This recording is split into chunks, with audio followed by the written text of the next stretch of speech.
For years, my post-work routine was a jog through Freedom Park. It was my way of escaping the day. A peaceful few miles around the lake where the city lights of Charlotte became a gentle glow behind the trees. But there was always one spot that made the hair on my arms stand up. Port, an old white oak. It was different from the other trees, thicker, with a darker bark, and its branches seemed twisted in ways that felt ... wrong. Even in the peak of summer, its leaves were a dull, sickly gray, like all the color had been leached out. It started as just a feeling, you know, that prickle on the back of your neck that tells you you're being watched. Every time I ran past, I felt a presence, as if someone was hiding just on the other side of that massive trunk. I'd glance over, see nothing, and pick up my pace. One evening, I stopped to catch my breath a little closer to the oak than usual. That's when I noticed them. A small bundle of wildflowers, tied with a bright red ribbon, laid carefully at the base of the tree. They weren't from a store. They looked like they'd been picked from the meadows nearby. It was odd, but I figured it was just a small memorial for a pet or something. The next night they were gone. No trace. But the night after that, a fresh bundle had appeared in the same spot. This was getting weird. My curiosity was officially piqued. A few days later, I saw one of the park's security guards, a guy named Derek, who'd been working there forever. I casually mentioned the flowers and the strange tree. His friendly expression immediately hardened. He looked me dead in the eye and said, "Son, just don't be near that oak after midnight. People go missing out there." He wasn't joking. He spoke like a man who had seen things he couldn't explain. He told me the local legend. Back in the early 1900s, long before it was a park, this land was all farmland. And right on that very spot, a man was hanged from that oak tree. He was a drifter, a stranger accused of a murder he swore he didn't commit. The townspeople, in their anger, didn't wait for a trial. They left his body swinging from that branch until sunrise.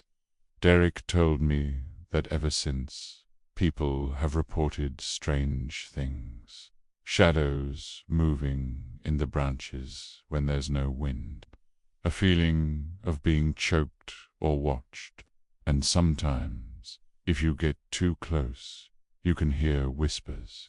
He said they sound like they're coming from deep underground, right beneath the roots. His story sent a shiver down my spine, but it also lit a fire. I had to know. Was it just a story, or was there something more to it? The following Friday, I decided I was going to find out for myself. I packed a heavy-duty flashlight and a water bottle, telling myself it was just for a late-night adventure. I stayed in the park, watching from the edge of the lake as the last dog-walkers and couples headed for the parking lot. The sun went down, and the park's usual evening chorus of frogs and crickets slowly faded into an unnerving silence. The air grew heavy and still. It felt like the entire park was holding its breath. As my watch ticked past midnight, I started my walk toward the oak. My heart was hammering against my ribs, and then I heard it. A faint, rhythmic creaking, the sound of a heavy rope straining under a weight. My hand was shaking as I raised the flashlight, its beam cutting through the darkness.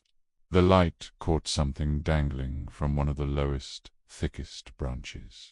It looked exactly like a noose, crudely fashioned from thick vines and dark green moss. My feet felt glued to the spot, but I forced myself to take a step closer, just one step. And that's when the ground beneath my feet shifted. It wasn't like soft mud.